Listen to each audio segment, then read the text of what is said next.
Welcome to one and all. I'm going to explain about Sanger sequencing in this video. Sanger sequencing is invented by Frederick Sanger. He is a British biochemist who is the recipient of a Nobel Prize in Chemistry twice. He got his first Nobel Prize in 1958 for the identification of the structure of protein, that is insulin. And then the second Nobel Prize, which he got in the year 1980 for the determination of the DNA sequences. So coming to Sanger sequencing, I already told you that this is widely used DNA sequencing technique, which is also called as chain termination method. And this Sanger sequencing, which is based on the principle of synthesis method, that is DNA synthesis. While doing the DNA synthesis, we are going to identify a DNA sequence. Before going into a sequencing technique, we need to know about the two different types of nucleotides. One is deoxynucleotide, which is commonly present in the DNA sequence. The other, typically invented by the Sanger and co., which is dideoxynucleotide. So, where in the deoxynucleotide you have a hydroxyl group in the third position of the ribose sugar, whereas in dideoxynucleotide you will have only the hydrogen group. This OH group, 3' OH group, is responsible for the chain elongation, or it can able to make a bond, phosphodiester bond between another nucleotide. Since the oxygen group is absent in the dideoxynucleotide, it can't able to form a chain elongation. That's why it's called as chain termination method. You explain about the basic DNA structure.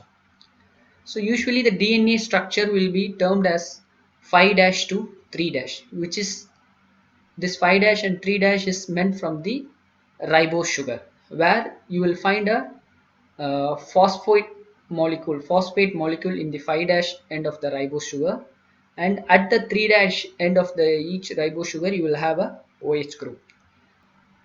During DNA synthesis, the DNTP forms phosphodiester bond with the 3' end of the existing DNA nucleic acid. In the chain termination reaction, during the elongation process, the dideoxynucleotide go and attach to the 3' end of the existing nucleic acid sequence, and it prevents the elongation of the DNA sequence. That's why it's called as a chain termination reaction. By this technique, we can identify a unknown DNA sequences based on the different deoxynucleotides.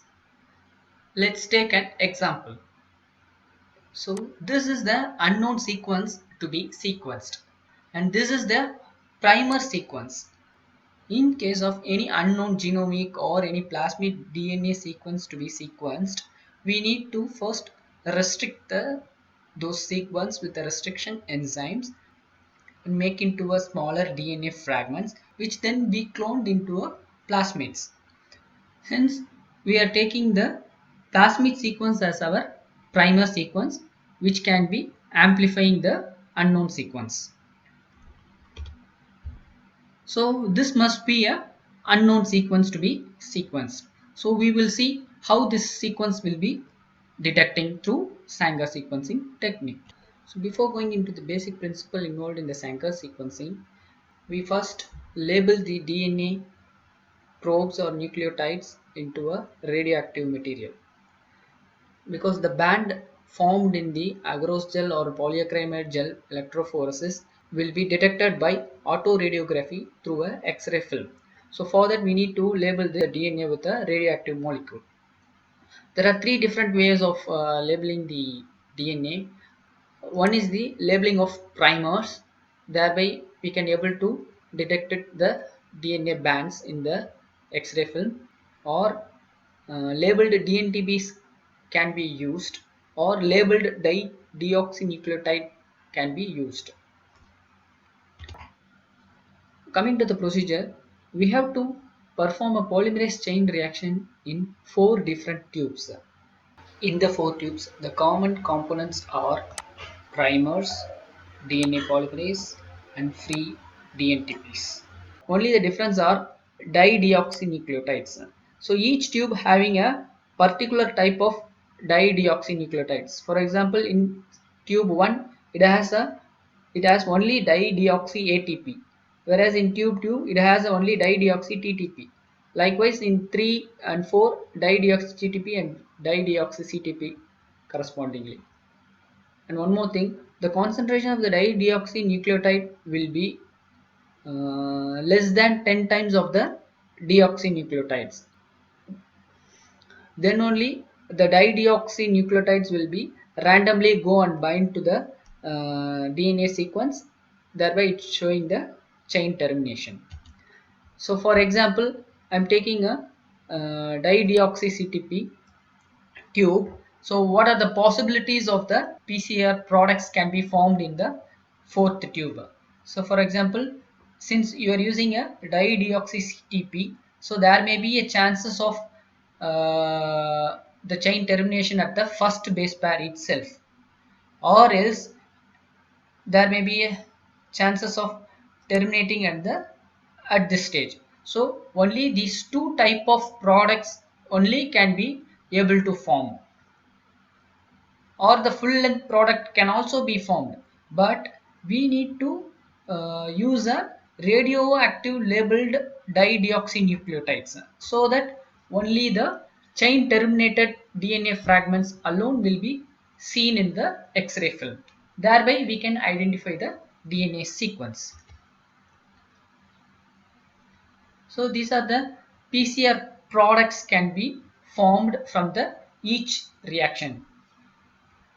So you can see the in GGT, you can see the dideoxy GTP, where you can find the G terminated DNA fragments, and in TTP T terminated fragments, likewise, etc.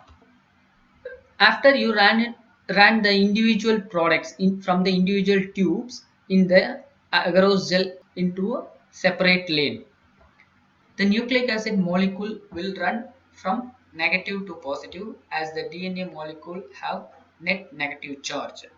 The smaller the DNA fragments will run faster than the larger DNA fragments. After running the agarose gel electrophoresis, since the DNA fragments and the DNA molecules having a radioactive molecule which can be autoradiographed into a X-ray film.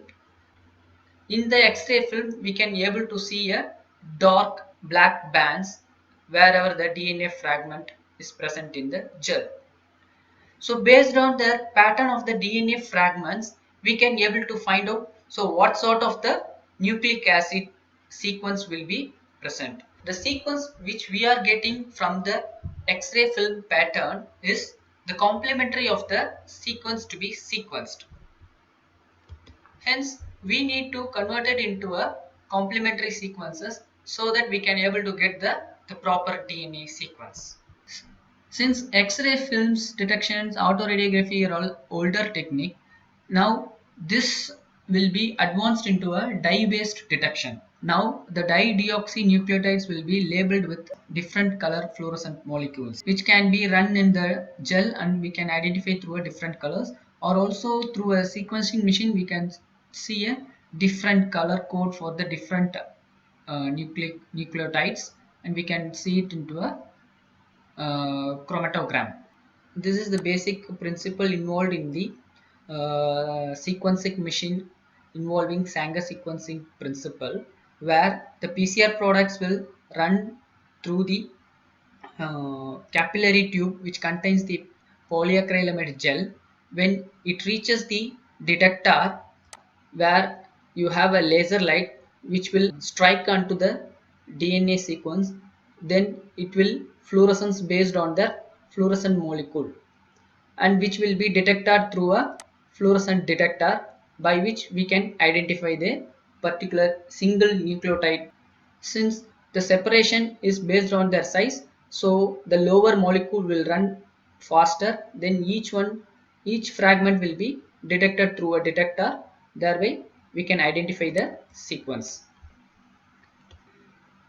So coming to the applications of Sanger sequencing, it will be used in identification of the unknown sequences from genome or any plasmid, and also it is used in DNA fingerprinting technique for forensic science, and it is used for HLA typing. It is also used for the confirmation of the cloned gene in the plasmid. It is also used for the identification of the any mutation present in a DNA sequence. It is also used for genotyping of the microsatellite markers, which is nothing but the short tandem repeats of DNA sequence, which is used in the forensic science studies. And this is also used for validating the results from next generation sequencing studies. Thanks for watching the video.